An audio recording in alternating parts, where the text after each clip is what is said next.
서 4장 1절에서 16절 말씀을 제가 봉독을 하겠습니다. 찾아놓으신 줄 알고 1절부터 제가 봉독합니다. 그러나 성령이 밝히 말씀하시기를 후일에 어떤 사람들이 믿음에서 떠나 미혹하는 영과 귀신의 가르침을 따르리라 하셨으니 자기 양심이 화인을 맞아서 외식함으로 거짓말하는 자들이라. 혼인을 금하고 어떤 음식물은 먹지 말라고 할 터이나 음식물은 하나님이 지으신 바니 믿는 자들과 진리를 아는 자들이 감사함으로 받을 것이니라. 하나님께서 지으신 모든 것이 선함에 감사함으로 받으면 버릴 것이 없나니 하나님의 말씀과 기도로 거룩하여 짐이라. 네가 이것으로 형제를 깨우치면 그리스도 예수의 좋은 일꾼이 되어 믿음의 말씀과 네가 따르는 좋은 교훈으로 양육을 받으리라. 망령되고 허탄한 신화를 버리고 경건에 이르도록 네 자신을 연단하라. 육체의 연단은 약간의 유익이 있으나 경건은 범사에 유익하니 금생과 내생에 약속이 있느니라. 미쁘다 이 말이여 모든 사람들이 받을만 하도다. 이를 위하여 우리가 수고하고 힘쓰는 것은 우리 소망을 살아계신 하나님께 두미니 곧 모든 사람 특히 믿는 자들의 구주시라. 너는 이것들을 명하고 가르치라. 누구든지 내 연소함을 업신여기지 못하게 하고 오직 말과 행실과 사랑과 믿음과 정절에 있어서 믿는 자에게 본이 되어 내가 이를 때까지 읽는 것과 권하는 것과 가르치는 것에 전념하라. 네 속에 있는 은사 곧 장로의 회에서 안수받을 때에 예언을 통하여 받은 것을 가볍게 여기지 말며 이 모든 일에 전심전력하여 너의 성숙함을 모든 사람에게 나타나게 하라. 같이 읽겠습니다. 네가 네 자신과 가르침을 살펴 이 일을 계속하라. 이것을 행함으로 네 자신과 네게 듣는 자를 구원하리라. 아멘. 반갑습니다. 오늘 이 시간에는 수고하고 힘써야 할 것이라는 제목을 가지고 하나님 말씀을 함께 살펴보겠습니다. 추석 명절을 지냈는데요. 우리가 추석 명절이 되면 육신적으로 여러 가지 수고하고 힘써야 할 부분들이 있죠. 우리 교인 집안은 그렇지 않습니다만 교인이 아닌 일반 사람들의 가정을 보면 명절날 참 바쁘다 하는 것을 알게 됩니다. 제사도 지내고 또 산소도 가고 여기저기 인사하러 다니고 이런 모습들을 보면 육체적으로 참 분주하다라는 그런 생각이 들게 됩니다. 우리가 이렇게 육신적인 것, 우리의 일도 그렇죠. 직업을 가지고 일을 하는 것도 우리가 각자의 삶의 현장에서 육신적으로 수고하고 힘쓰는 부분이 상당히 많지 않습니까? 그런데 우리가 육신적인 것도 수고하고 힘을 써야 합니다만 육신적인 것만 수고하고 힘쓰면 안 되는 것이죠. 만약 우리가 육신적인 것만 수고하고 힘쓴다면 예수님 믿지 않는 세상 사람들하고 별 다를 바가 없을 것입니다. 그러므로 우리에게 육신적인 것에 수고하고 힘쓰는 것과 함께 반드시 있어야 하는 게 뭐냐면 영적인 것을 위해 힘쓰는 것, 영적인 것을 위해 수고하는 것도 반드시 있어야 한다는 겁니다. 그래서 오늘 제목이 수고하고 힘써야 할 것인데 육적인 것에 힘쓰란 말이 아니라 영적인 것에 수고하고 힘쓰라 하는 그런 의미가 되겠습니다. 그래서 오늘 이 말씀을 통해서 우리가 영적인 것에 어떤 것에 수고하고 힘을 써야 하는가 하는 이 부분을 우리가 말씀을 통해서 함께 살펴보겠습니다. 우리가 디모데전서를 큐티하고 있는데요. 이 디모데전서는 바울이 디모데라는 목회자한테 목회를 어떻게 할 것인가, 교회를 어떻게 다스릴 것인가 하는 것에 대한 지침을 적어서 보낸 성경 편지가 바로 이 디모데전서입니다. 그런데 여기에서 사도 바울이 자기가 아들처럼 생각하는 이 디모데라는 목회자한테 강조하는 것이 뭐냐면 바른 교훈을 가르치는데 힘쓰라 이렇게 권면을 합니다. 1장에서 계속 강조하고 있고 계속 이 흐름 속에서 말씀을 이어가고 있거든요. 바른 교훈을 가르치는 것에 힘을 다하라 이렇게 권면을 하고 있다는 거죠. 그리고 교회는 진리가 터와 기둥이 되는 곳이다 이렇게 강조를 하고 있습니다. 교회는 진리가 터가 되고 진리가 기둥이 되기 때문에 목회자는 당연히 그 진리를 바르게 가르치는 것에 최우선순위를 두고 전념해야 된다 이런 이제 의미가 되겠죠. 여러분, 진리가 교회의 터와 기둥이 된다 하는 이 말은 교회는 진리의 말씀이 가장 중요한 요소다라는 뜻입니다. 사실 여러분, 세상에 많은 종교들이 있고 사상들이 있지만 교회의 특별함과 탁월함, 다름이 뭡니까? 교회에서 믿고 교회에서 가르치는 이 진리의 말씀이잖아요. 그죠? 진리라고 사람들이 생각하는 것이 다르단 말이에요. 근데 교회는 절대 진리라고 주장하고 아무리 세상 사람들이 기독교가 이기적이다, 자기들만 옳다고 한다 이렇게 비난을 해도 사실이기 때문에 기독교는 계속해서 성경 말씀, 이 말씀이 하나님의 말씀이고 이 말씀이 진리다라고 그렇게 믿고 있고 또 그렇게 말하고 있다라는 것이죠. 따라서 교회가 이 진리가 기둥이고 터이기 때문에 진리의 말씀이 부족하거나 없으면은 어떻게 되겠습니까? 교회는 흔들리고 무너진다는 뜻이에요. 그래서 우리가 서양의 교회뿐만 아니라 우리 한국 교회도 보면 교회가 흔들리고 무너졌을 때가 언제냐면 진리의 말씀이 바르게 전해지지 않았을 때입니다.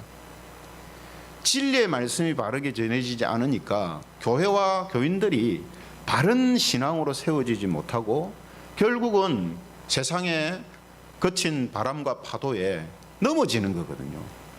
그죠? 이런 모습들이 교회사 속에서 계속해서 나타나는 동일한 모습이라는 겁니다. 그러므로 반대로 이야기하면요, 진리의 말씀이 교회 안에 충만하다면 외형적으로 좀 부족하고 외형적으로 뭔가가 없어도 그 교회는 절대로 흔들리거나 넘어지지 않는다는 거죠. 무너지지 않는다는 겁니다. 왜 그렇다고요? 교회는 진리가 기둥입니다. 진리가 터예요. 그래서 이렇게 사도 바울이 디모데에게 이 부분을 강조하고 있는 거거든요. 뿐만 아니라 사도 바울이 진리와 진리를 가르치는 것을 강조하는 이유가 뭐냐면 교회와 교인들은 계속해서 자신이 믿고 있고 알고 있는 진리의 말씀에 대해서 공격을 당하기 때문입니다. 그러니까 여러분, 우리가 예수님을 이제 믿는다라고 했을 때에 우리가 예수님을 믿는 그때부터 모든 성경의 진리들을 다 아는 거 아니잖아요. 하나씩 하나씩 알아간단 말이죠. 그럴 때에 우리가 그 진리들을 알아가는 과정 속에 진리가 아닌 것이 진리라고 공격하는 영적인 역사가 있다 이 말이죠. 또 우리가 이것이 믿음이구나라고 처음 알았었던 그 믿음이 시간이 갈수록 그것이 아니다라는 다른 교훈들을 넣어주는 영적인 그런 역사들이 있다는 말이죠. 그렇기 때문에 우리가 처음 내가 믿음에 대해서 알고 진리에 대해서 알았다라고 하는 그것이 그 토대 위에서만 우리가 서 있으면 우리는 계속해서 공격을 받을 수밖에 없고 또 우리가 살아가는 삶 속에서 진리로 행하는 그런 모습들이 많이 나타나지 못하게 된다는 거죠. 그래서 오늘 본문 1절 2절에 보면은 이런 말씀이 있습니다. 1절 2절을 함께 읽어볼 건데요, 새벽 시간에도 제가 이런 말씀을 드렸습니다만 우리가 이제 교회에서 예배를 드릴 때에 설교를 합니다. 설교를 하면 이 목회자가 하는 그 말을 듣는 것으로만 생각해서는 안 됩니다. 목회자가 설교하는 그 내용은 성경이 이야기하는 것을 설명하는 거거든요. 그죠? 그렇기 때문에 성경을 인용할 때는 목회자 얼굴, 설교자 얼굴을 볼 것이 아니고 성경을 봐야 됩니다. 성경 말씀을 봐야 돼요. 그래서 말씀이 그러한가 하는 부분을 설교를 들으면서 생각을 하고 살펴야 돼요. 말씀이 정말 그러한가? 그죠? 그래서 우리가 예배 드리는 가운데 성경 구절을 인용하고 성경 구절을 읽는 이 과정이 참 중요한 과정입니다. 왜냐하면 아무리 설교자가 막 듣기에 좋은 말을 하고 해도 그것이 지금 성경이 이야기하고 있는 내용과 상관이 없는 거면 그건 그냥 기만 즐겁게 하는 거거든요. 물론 설교를 들으면서 이 설교가 정말 성경적인 설교인가 아닌가 판단하고 뭐 그걸 조사하라는 의미는 아닙니다. 설교자가 이야기하는 부분들이 성경 말씀을 통해서 성도들이 더 마음속에 강화시키라 이 말이죠. 강화. 이거는 설교자가 하는 말이 아니라 성경이 지금 이렇게 이야기하고 있는 말이구나, 말씀이구나. 이거를 이제 확인해야 된다는 거죠. 그래서 본문 오늘 1절 2절을 같이 한번 읽어보겠습니다. 본문 1절 2절입니다. 시작. 그러나 성령이 밝히 말씀하시기를 후일에 어떤 사람들이 믿음에서 떠나 미혹하는 영과 귀신의 가르침을 따르리라 하셨으니 자기 양심이 화인을 맞아서 외식함으로 거짓말하는 자들이라. 어떤 일이 있답니까? 성령께서 우리에게 밝히 말씀해 주시는 내용이 뭐냐 하면 미혹하는 영과 귀신이 사람들을 미혹한다는 거예요. 미혹하는 영과 귀신이 교인들을 미혹한다는 거예요. 어떻게 미혹하느냐 하는가 하면 가르침으로 미혹한다 이렇게 말씀하고 있습니다.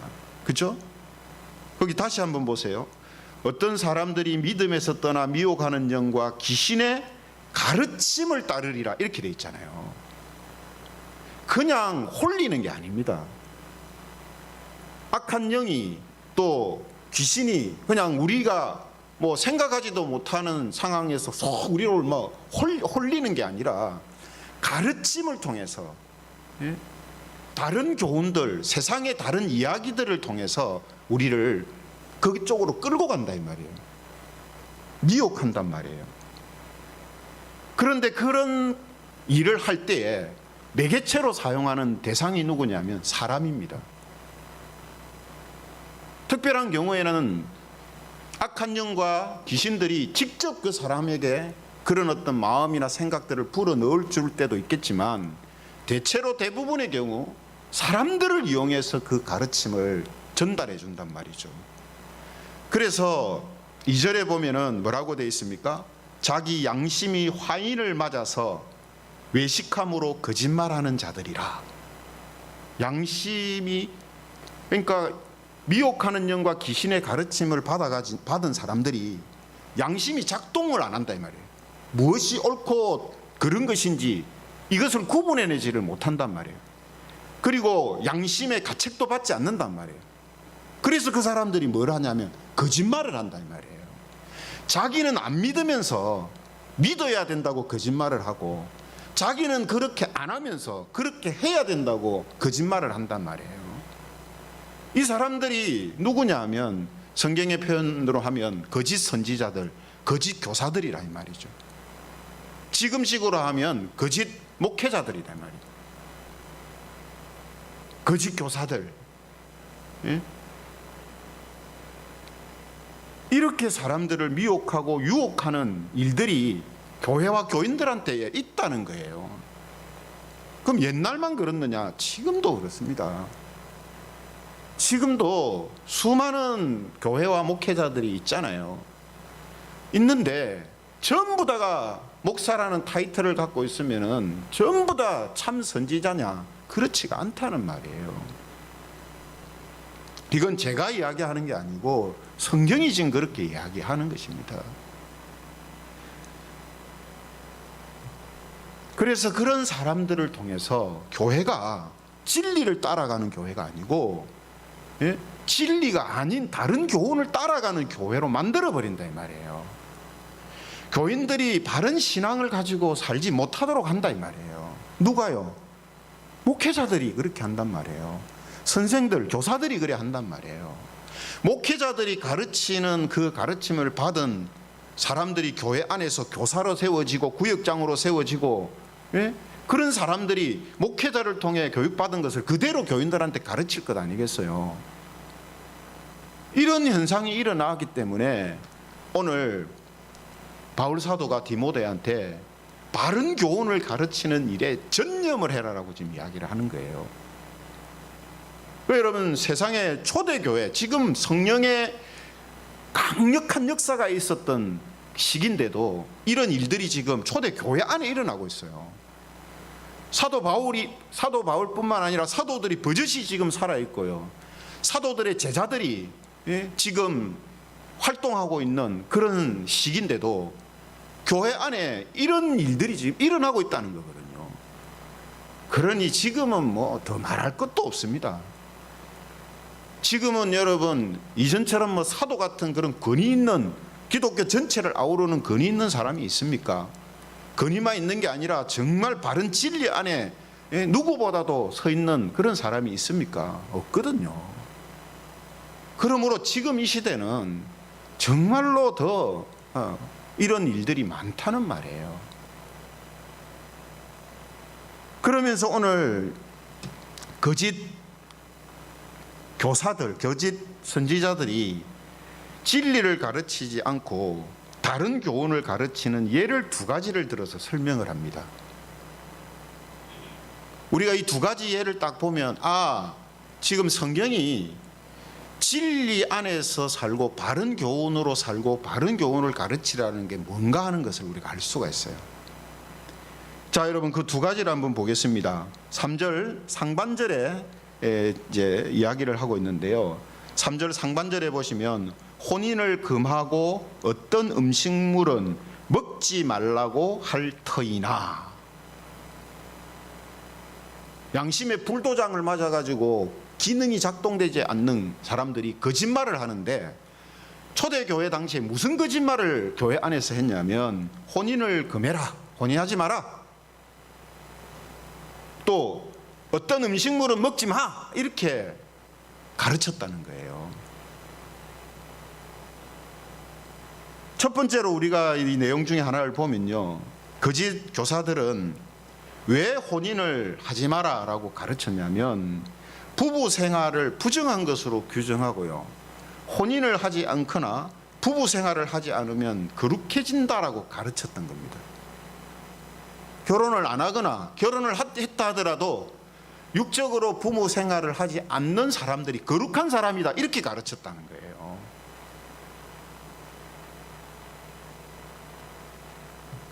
지금도 여러분 약간 이런 그 어떤 생각을 하는 경우가 있거든요.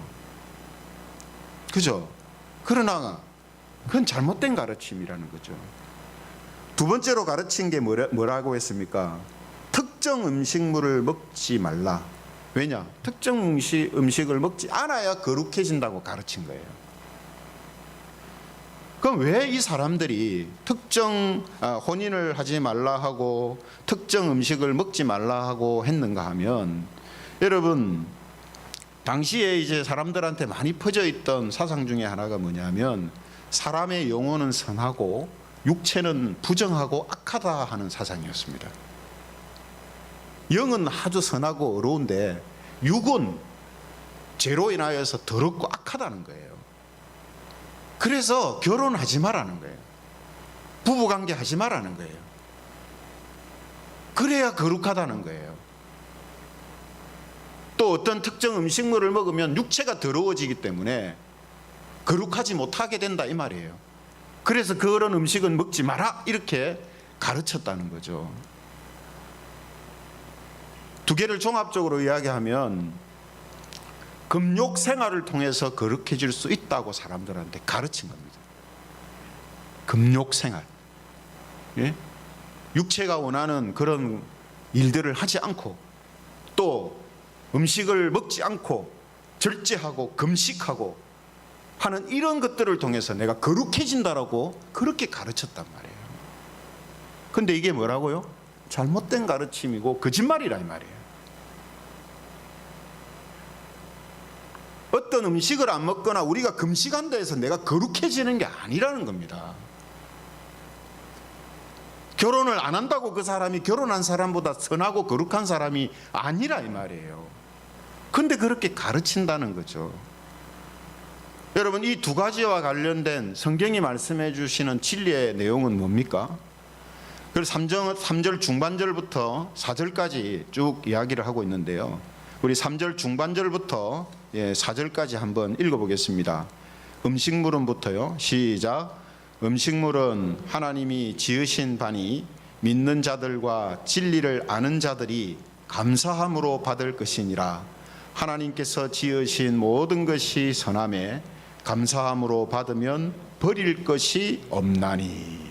이게 대답이에요. 이게 진리입니다. 뭐라고 했습니까? 음식물은 하나님이 지으신 거고 혼인도 하나님이 지으신 거예요. 맞잖아요. 혼인도 하나님이 정하여 지어주신 거고 음식물도 하나님이 만들어서 우리에게 주신 겁니다. 그러므로 하나님께서 지으신 모든 것들은 다 선해요. 악한 게 없어요. 사람들이 만들어낸 것 중에는 악한 게 있을는지 몰라도 하나님께서 원천적으로 만드신 것들은 사람들이 그것을 악하게 사용하고 그걸 악하게 이용해서 그렇지 악한 것이 없다는 말이에요. 그래서 뭐라고 합니까?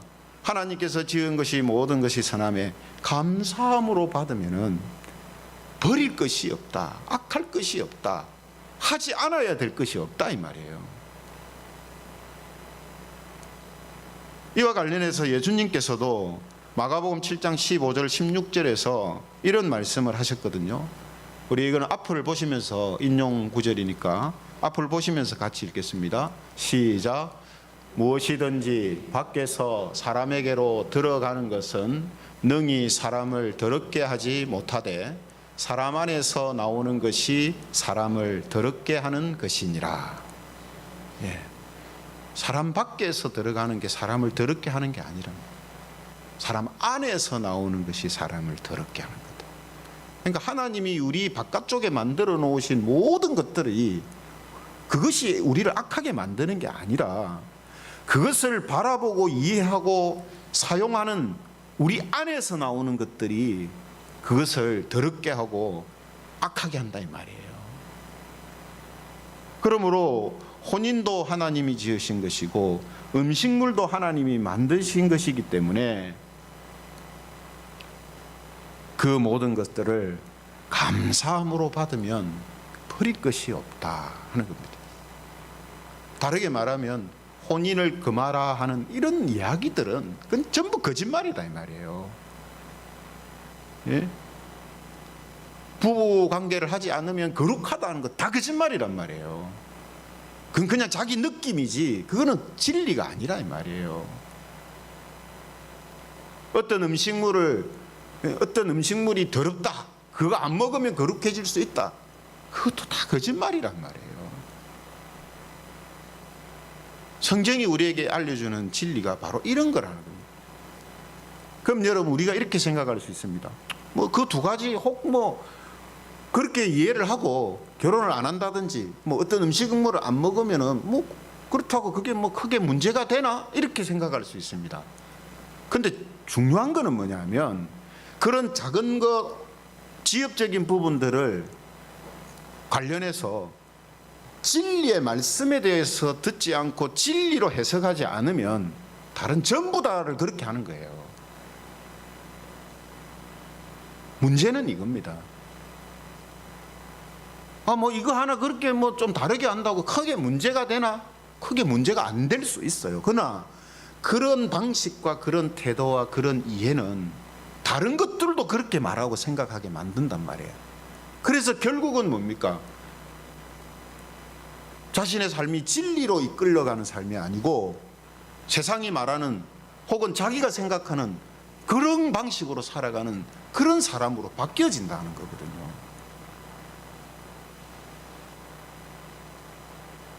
그러므로 오늘 성경이 우리에게 진리의 이 말씀으로 가르치고 이 말씀으로 살아가는 것, 그 말씀을 배우고 익히고 살아가는 것, 이것이 우리에게 왜 중요한가 하는 이 부분을 오늘 이 두 가지 예를 통해서 우리에게 설명해 주고 있습니다.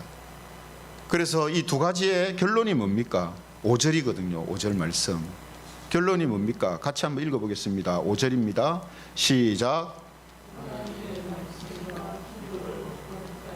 다시 한번 읽겠습니다. 시작. 하나님의 말씀과 기도로 거룩하여 짐이라. 우리가 거룩해지는 것은 육체의 어떤 금욕 생활을 통해서 거룩해지는 게 아니라는 거죠. 하나님의 말씀과 진리, 기도.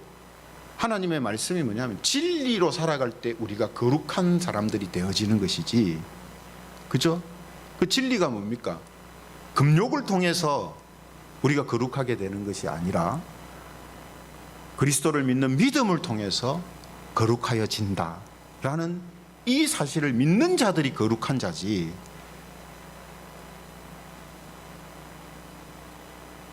육신의 것을 통제하고 조절하는 것을 통해서 거룩해지는 것이 아니다라는 것입니다. 또 이를 알고 이를 위해서 기도하면서 살아가는 그 사람, 진정한 거룩이 뭔지를 알고 그 거룩을 이루면서 살기를 기도하는 사람, 그 사람들이 거룩한 사람들이다 이 말이죠.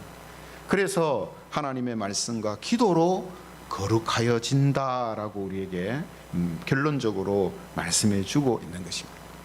이것이 혼인을 금하라, 특정 음식을 먹지 마라 라고 말하는 것에 대한 성경이 우리에게 가르쳐 주고 있는 정확한 진리의 내용이라는 거죠. 그런데 여러분, 이 두 가지를 우리가 곰곰이 생각해 보면요, 교회사 속에서도 그랬고 우리 한국 교회 안에서도 그랬고 재건 교회 안에서도 이 두 가지가 마치 이 두 가지를 지키면 거룩해지는 것처럼 생각했거나 가르쳤던 적이 있었습니다. 지금도 있을걸요? 지금도 있어요. 이거는 여러분 대표적으로 예를 든 두 가지입니다. 이것 말고도 여러분 우리의 신앙생활과 관련해서, 우리의 또 일상생활과 관련해서 밀접하게 연결되어 있는 부분들이 얼마나 많습니까? 그죠? 얼마나 많아요. 그런 것들을 우리가 내 생각과 내 뜻, 세상의 방식으로 이해하고 살아갈 것이 아니라 성경이 우리에게 알려주는 그 진리의 말씀 가운데 살아가는 삶이 우리에게 필요하다는 거예요. 이게 중요하다는 거예요. 그래서 6절에 뭐라고 합니까? 6절에 보시면 네가 이것으로 형제를 깨우치면, 이렇게 되어 있습니다.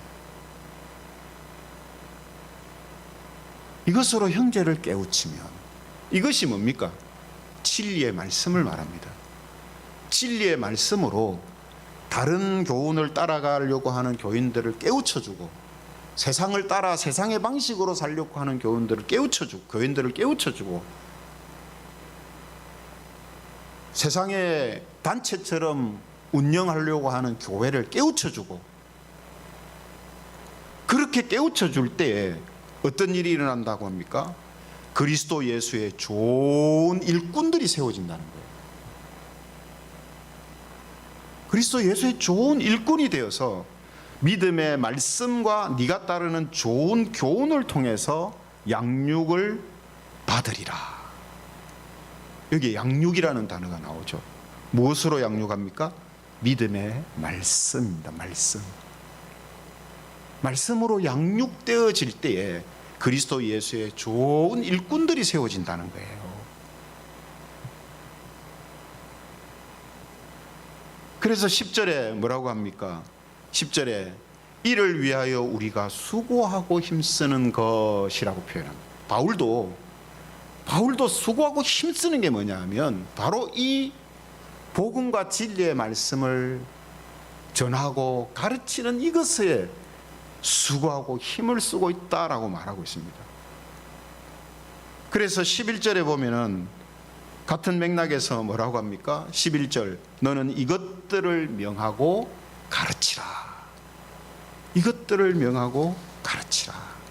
계속 그 이야기입니다. 그죠?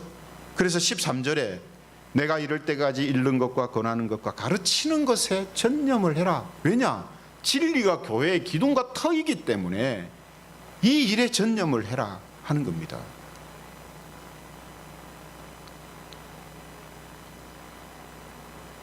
(16절도) 마찬가지죠. 16절도 보면 네가 네 자신과 가르침을 살펴 이 일을 계속해라. 이것을 행함을 통해서 네 자신과 네게 듣는 자를 구원하리라. 그죠? 여러분, 목회자인 바울이 아들처럼 생각하는 목회자인 디모데한테 지금 편지를 써서 보내면서 딱 하나만을 계속 강조하고 있습니다. 그게 뭐냐? 바른 교훈을 가르치고 그 말씀으로 양육하는 것에 목회의 모든 것을 다 쏟아부으라. 그것을 최우선적으로 생각해라. 이렇게 지금 이야기를 하고 있거든요. 이 말은 목회자들만 그렇게 생각해라는 뜻이 아닙니다. 교인들도 똑같은 생각을 갖고 있어야 된다는 말이에요. 똑같은 생각. 여러분, 목회자가 말씀이 중요합니다. 말씀이 중요합니다. 교회는 진리의 기둥 위에 서야 됩니다.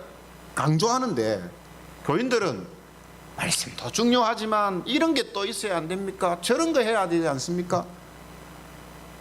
물론 그런 말도 일리가 있지만 말씀을 자꾸 제쳐놓는 그런 모습들이 교인들에게서 나타나면 안 된다는 뜻이거든요. 한 마음으로 모두가 이 말씀에 같이 공감하고, 그래서 교인들도 교회가 가르치고 양육하고 하는 이런 부분에 있어서 함께 동력하고 그 일에 함께 동참하는 그 일에 수고하고 힘써야 한다는 거예요. 그 일에 수고하고 힘써야 된다는 겁니다. 그리고 디모데전서 2장에서도 이야기했습니다만, 2장 3장에서 이야기했습니다만, 그렇게 교회가 가르치고 진리를 가르치고 바른 교훈으로 양육하는 일을 최우선 순위로 두고 행할 때에 그 가르침을 받을 수 있는 교인들이 있어야 될 거 아니겠어요? 교인들이. 그래서 디모데전서 2장 3장에 이야기하고 있는 게 뭡니까? 예수 그리스도를 전하고 예수 그리스도 안에서 살고 있음을, 거룩함과 정숙함을 사람들한테 나타내고 보이는 교인들이 되어야 한다. 특히 직분자들은 가장 앞장서서 그 일에 전념하는 자들이어야 한다. 이게 디모데전서 2장 3장에서 이야기하는 거거든요. 딱 맞는 논리잖아요. 그죠? 맞는 논리잖아요. 그래서 오늘 4장에서 다시 한번 목회자인 디모데한테 바른 교훈, 진리의 말씀을 가르치고 그 말씀을 양육하는 일에 최우선을 두고 그것을 가장 중요하게 생각하라라고 권면하고 있는 겁니다. 그러면서 두 가지 예를 딱 들어서, 진리를 가르친다는 게 뭐냐? 예수님을 믿음으로만 구원받는다.